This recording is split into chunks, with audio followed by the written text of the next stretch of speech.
Hi, everyone. Welcome to Shutter and Flow. Today is going to be probably a short episode. Jeremy just got back from his trip to New Zealand and he bought a new drone. So we thought we would talk about the DJI Mavic 4 that Jeremy bought out of the country, since apparently they're almost impossible to find in the US right now. Yeah, it was, one, I don't know what time and day. My body is still destroyed. Um, but yeah, it was a situation where right now, with tariffs, other things, everything going on, potential bans of DJI because they're Chinese made. The Mavic 4 Pro, you cannot, if you go on the DJI website, it's not there on the US version. It's showing up on B&H, it's showing up on Adorama, and I've seen people get them through there, but if you click on there, it says out of stock or temporary out of stock or back ordered. It never is like a thing that you can just go buy. And because I've had more work with the drone lately and even had 2 jobs that I need to get done in the next week or two, I didn't even think about this until right before we went on the trip. I was like, oh, wait, I wonder if they have it there, and pulled it up. And between New Zealand dollar to US dollar, it being over there, I also saved a ton of money. Yeah. Which is awesome. I mean, it's great, right? You get to buy something while you're traveling, you get to play with it on vacation, and then actually use it when you get home. Yeah, which that's something, before we talk about the drone, that's something I want to talk about really quick, is using a drone on vacation and making sure when you go to another country, like I have my certification, I have my FAA license, my Part 107. I know the rules for here. Every country, every city, every municipality have different rules. Do your research. Don't just go fly your drone. Care, like you and I've talked about, care about other people that are on vacation. Yeah. If they're relaxing on the beach, don't zoom over their head. New Zealand has very specific rules on theirs. It is a situation where obviously national parks, don't fly your drone anywhere in the world. If it's a park, if it's a nature park, do not fly your drone. You can, unless you ask permission. There are certain places you can get a permit, 1-day permit, whatever, to fly it. Did you do that while you were there? Did you get any permits to fly? So how New Zealand works is, if the owner of the property, you're not supposed to fly over something unless the owner of the property gives you permission. So there was a few like Airbnbs that were awesome that we stayed at.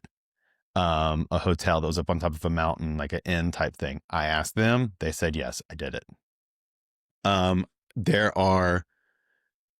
They split up their parks, reserves, however they want to describe them. You can go on a map. There's a chart and there's 3 different categories. There's red, green, yellow, red, yellow, green. Red, you have to get like a huge permit.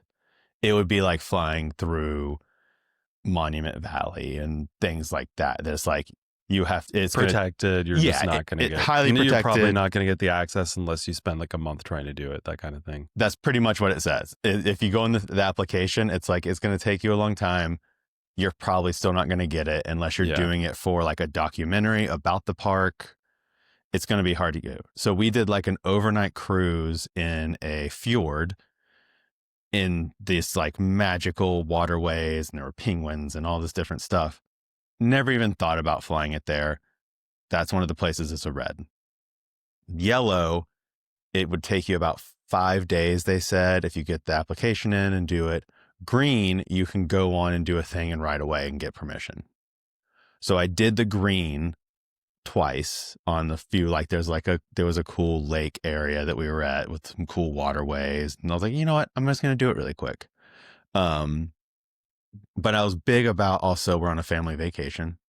I don't want to, like, there was a few drives that I could have done it down the road without any issue, but I was like, I don't want to 2 kids and the whole family. It's like, that's something we can talk about later, but the balance between, as a freelancer, I feel like I have to shoot more.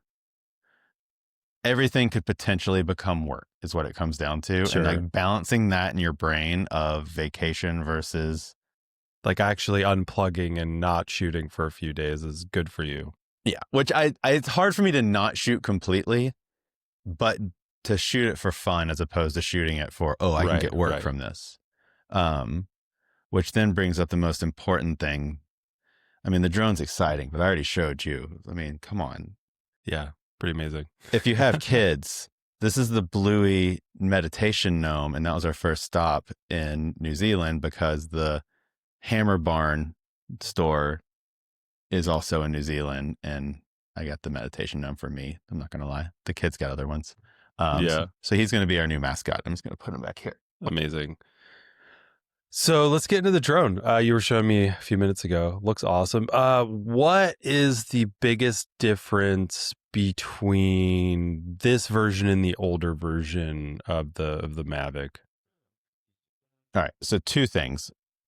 Controller, I got the creator combo, which is the one that has a built-in hard drive, and it comes with, I'm showing you on the screen, this new controller. And the screen, it turns on when you turn it up, pops up separately and has the antenna that could point down, which is a variation from before. And it's just a more elaborate, better controller. I already had the higher end of the DJI controllers, but this one has a little bit more, and it does an interesting thing that I'll show in a minute. When you turn, the screen turns. And when you do that, if you need to shoot vertical for any reason with the drone, it actually turns. When you turn it, it turns the camera completely sideways, which does have some limitations I figured out right away. But so the controller is one big upgrade for sure. And then the new camera, you can see here, it's a totally different gimbal system, and it's this bigger round thing, which I'm going to turn it on. They promote it as, you'll see when I turn it on, it spins all the way around, like completely. That was one of the things that they're promoting with it, is you can do these like full rotation, flip around cameras when you record. Mm-hmm. I don't know. It's gimmicky to me, honestly. Yeah, you're not going to use that for most cases. There's very few times I feel like it's just going to be a fad type thing that you'll see a little bit of on certain things. Like, look, a reflection of a lake, if it's perfect, could be cool to like rotate, or like, there's a few things that it would be interesting with, but for the most part, I don't see much of a point in it. But for me, I was going from the Mavic 3 Cine version, which was the first generation of the Mavic 3, that only had 2 lenses. So it had the wide angle lens, it was roughly a 24, and then the longer lens, which I can't remember the exact number. It's like instead of doing natural zoom, you can just switch between the 2 different lenses. Right. And this one has a third lens. There was a version that had a third lens that I skipped because it was like unnecessary for me at the time. But with this one jumping one level, the wide angle lens goes up to 100 megapixels. The other 2 lenses are roughly 50, 48 and 50. So the problem with some of the longer lens on my old one, the quality wasn't great when you really looked at it. So it's a jump in quality in both of those, and it will do 6K on the wide lens at 60 frames and 4K on the other 2. So an upgrade in quality on all the lenses is noticeable. Yeah, for sure. This one has a built-in hard drive. Mine had a built-in hard drive, so that wasn't a huge change for me, which I enjoy, so you don't have to sit there and pull the tiny little micro, like the super micro small, SDs. They drive me crazy because they're like, it's in the back of the thing. You have to like poke this thing in there to get it. But right away, getting it out and shooting some stuff, the quality is noticeably better. Mm-hmm. Even last night, or not last night, I got home and then I had to go straight to my son's 10-year-old 5th grade field trip. and it was at the 4-H center in Alabama. Very exciting. But they were doing a campfire that night. So I took it up right as the sun was setting, because let's be clear, you're not supposed to fly after a certain time. It's civil twilight. I can't remember the exact term, twilight, but there's a certain exact time where it's like once the sun has set, it's basically sunset. But I took it up over the campfire, not directly over, because I don't want to be over a bunch of kids, because that's also against the rules, and shot down some photos and video, pretty low light. And it turned out shockingly well. Where all the old ones, any low light stuff would not look good. So the upgraded sensors, obviously they made some big upgrades. Yeah. And it is also quiet compared to it still makes a noise, but it is noticeably quieter. They even have it marked on here as 83 decibels. Like it's even like on the bottom of the drone. Yeah.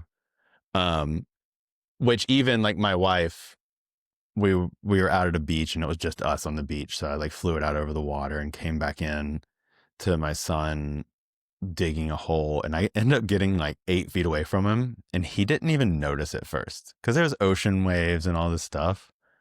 But even Anna was like, yeah, it's definitely quieter. That's good. I mean, that's nice, right? That's always kind of a problem with drones in general, is how annoyingly loud they are. At least I get annoyed by them. Yeah, especially, I mean, if you get into the FPV drones and the racing drones, those are shockingly loud once you hear them, because they have to put so much power out. But yeah, I have already came home. I already went the night before last and shot. I have a job for the local hospital here through an agency. It's called Piedmont Healthcare is the hospital. I'm mostly shooting stills on their commercial shoot for the billboards and things. But then they've asked me to do drone footage of each of the hospitals, of like beauty shots. There's 3 of them, and to use in the spot.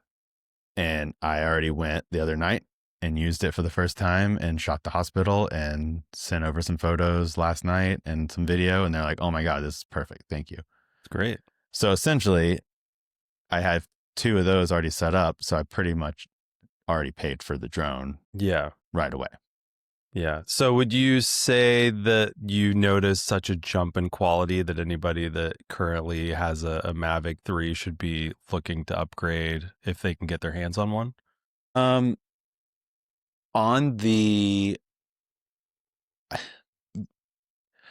think yes, on the 2 smaller lenses for sure, or the 2 non-wide lens, it is a noticeable change. The controller, if you get this controller, is a huge upgrade compared to the old one. And then I think overall, yes, it is better. It is also a thing where I wouldn't overpay for it. I've seen a few that have gotten in and gotten on eBay and people are paying way too much money for it. I wouldn't do that. It's not worth that. Yeah. But if you can get your hands on one and you use it legitimately for work, yes, it is better. And I think that's what's important, is you always have to balance those things of like, anytime you're buying new gear, you have to balance, is it worth the actual amount of change that's come through? Because I actually skipped a whole generation, because I had the Mavic 3, then there was the Mavic 3 Pro that came out after that, and then this one. So I skipped that middle one, and it wasn't a huge change between mine and that one, just adding an extra lens and one other change. But it's definitely an upgrade for me that's noticeable. Yeah. And, you know, like with any product, there'll obviously be always more upgrades and always more changes. So if you're shooting right now with a Mavic 3 Pro, you could probably skip getting the 4 and wait till they come out with the next one, right? Just like an iPhone, if you skip one generation, it doesn't make a huge difference. But all of a sudden, if you're a few generations back, it's a pretty noticeable difference with everything. Yeah. And also something to think about is there are going to be new drone regulations coming soon. It's being driven by automated delivery drones and other things, but it will probably trickle into video consumer side because of just if they're going to go in and change stuff, they're probably going to change more. And I'm actually going to get in touch with a good friend of mine and have him on because he's part of the team that's been working on that. He does stuff for the fire departments and municipalities to use drones for emergencies and other things. It's very limited of what you can do with them. So it will be interesting to see what changes in the next few years of where you can fly, how you can fly, all of that, because I even think as someone who does it, it's too unregulated. I don't like the fact that I could go fly in my backyard and just go fly around wherever I wanted to. I know the rules that I can do, but it's like, this not stopping me from doing it if I really was a terrible person and wanted to do stuff. If you own a drone, you can fly it wherever you want. You might end up with a fine or something if you get caught, but for sure there's people who just are buying drones and flying them whenever they want. Yeah, and it's like, I've already gone on and registered mine. When you get to this big, you have to go on and register it with the FAA and get basically a flight number like an airplane has. But there's not a great way to regulate that right now. So I think it's going to change a lot. Sure. I mean, you can buy the drone without having to have your license and without having to register it before you buy it or at that point of purchase. So yeah, maybe the regulations, it might be that might change some of it. Yeah, I doubt it. We know how this country is. We don't really regulate things well. Yeah. But yeah, it was a great purchase. I'm very happy with it. I am excited to, it's like, go shoot more stuff with it. It's getting fall here, so I might sneak up to the mountains at some point, get some like beautiful fall colors and do some things like that and just try to do some more. But once again, I'm going to try to do more stuff that I enjoy. Yeah. And just like make some cool stuff. Like the number of times I shot one and Oliver, my 10-year-old, is like, oh my God, can we make that the screensaver on the Apple TV? Because they have all those like fly throughs. Yeah. I was like, I think I can. Let me figure that out. Yeah, that's cool. Yeah. Well, I think we'll leave it there today. Our next episode, we might jump back into some business stuff or some creativity stuff. And then we have some more guests coming on soon since we haven't had a lot of guests lately. But yeah, I just went to Atlanta Photo Night last night and talked with Kevin Lyle, who's the Atlanta Braves photographer, and Andrew Hetherington, who was speaking at the event. And he's someone that you've probably seen his work. You don't recognize it. It's one of those people that's like shot a bunch of stuff. If you look him up, you'd be like, oh yeah, I know that guy. And then a digital tech friend of ours that we know, and they're all ready to come on, and we're going to get it all scheduled and get some more interviews talking about what other people do in the industry and what works best for them. Yeah. So thanks everyone for listening or watching, and we'll talk to you next time. See you soon.